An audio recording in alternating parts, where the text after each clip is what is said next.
ಮಲಗು ಮಗುವೆ ಜೋ. ಹಾಡಾಡೋದು ಯಾಕೆ ನಿಲ್ಸಿದ್ರಿ? ನಾನು ಬಂದ್ರೆ ಹಾಡಾಡಲ್ವಾ? ಹಾಡು ನಿಲ್ಸಿದ್ದು ಅದಕ್ಕಲ್ಲ, ಮಗು ಮಲಗಿದ್ದಾಯ್ತಲ್ಲ ಅದಕ್ಕೆ.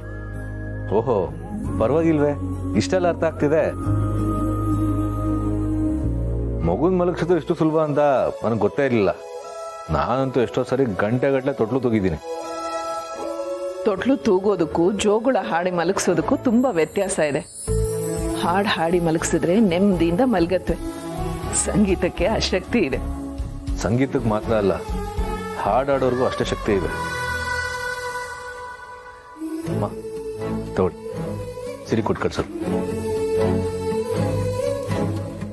ತಗೊಳ್ಳಿ, ತಾತ ನಿಮಗೋಸ್ಕರ ಡ್ರಾಯಿಂಗ್ ಶೀಟು, ಪೆನ್ನು, ಪೆನ್ಸಿಲ್ ಎಲ್ಲ ಕೊಟ್ಟು ಕಳಿಸಿದ್ದಾರೆ. ಜುಗ್ಗ ಮಾವ ನಿಮ್ಗೆ ಅಂತ ಚಾಕ್ಲೇಟ್ ಕೊಟ್ಟಿದ್ದಾರೆ. ಅಮ್ಮ, ಏನ್ ಆಶ್ಚರ್ಯ ಇದು, ನಿಜವಾಗ್ಲೂ ಇವರೇ ಮಾತಾಡ್ತಿರೋದ? ಹೌದು ಪಾಪು, ಆಗೊಂದು ಈಗೊಂದು ಹೀಗೆ ಮಾತಾಡ್ತಾರೆ. ನಮ್ಮ ಮಾತುಗಳಿಗೆ ರಿಯಾಕ್ಟ್ ಮಾಡ್ತಾರೆ. ಅಂದ್ರೆ ಡಾಕ್ಟರ್ ಹೇಳಿದಾಗೆ ದಿನೇ ದಿನೇ ಚೇತರಿಸ್ಕೊತಿದ್ದಾರೆ ಅಂತ ಆಯ್ತು. ಅಷ್ಟೇ ಅಲ್ಲ, ಅಡುಗೆ ಮಾಡೋದಕ್ಕೆ ಸಹಾಯನೂ ಮಾಡ್ತಾರೆ. ಅವರೇ ತರಕಾರಿ ಎಲ್ಲ ಹೆಚ್ಚಿ ಪಲ್ಯನೂ ಮಾಡಿದ್ರು. ಹೌದಾ? ಸೂಪರ್ ಅಮ್ಮ, ಕಲ್ಲನ್ನೇ ಕರಗಿಸೋಂತ ಪ್ರೀತಿ ನಿಮ್ದು. ಅಂತಾದ್ರಲ್ಲಿ ಇವ್ರು ಹುಷಾರಾಗ್ತಿದ್ರ ಅಂದ್ರೆ ಆಶ್ಚರ್ಯ ಏನಿಲ್ಲ ಬಿಡು. ಹೇ ಸಾಕು, ಹೋಗ, ಬಂದಿರೋ ಕೆಲಸ ಏನಿದೆಯೋ ಅದನ್ನ ಮಾಡು. ಹೌದಲ್ವಾ? ಎಲ್ಲಿ ಅಭಿ ಸಾಹೇಬ್ರು ಇನ್ನೂ ಎದ್ದಿಲ್ವಾ?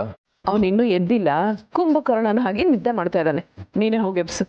ಸರಿ ಹೋಯ್ತು, ಅವನು ಹೀಗೆ ಬಿಟ್ರೆ ಮಧ್ಯಾಹ್ನದವರೆಗೂ ಮಲಗೇ ಇರ್ತಾನೆ. ನಾನು ಈಗಲೂ ಎಬ್ಬಿಸ್ತೀನಿ. ಅಭಿನ್ ಎಬ್ಸಕ್ಕೆ ಇವನನ್ನು ಕಳಿಸಿದ್ದೀನಿ ನೋಡಿ. ಈಗ ಅಣ್ಣ ತಮ್ಮಂದ್ರು ಕೋಳಿ ಜಗಳ ಶುರುವಾಗತ್ತೆ.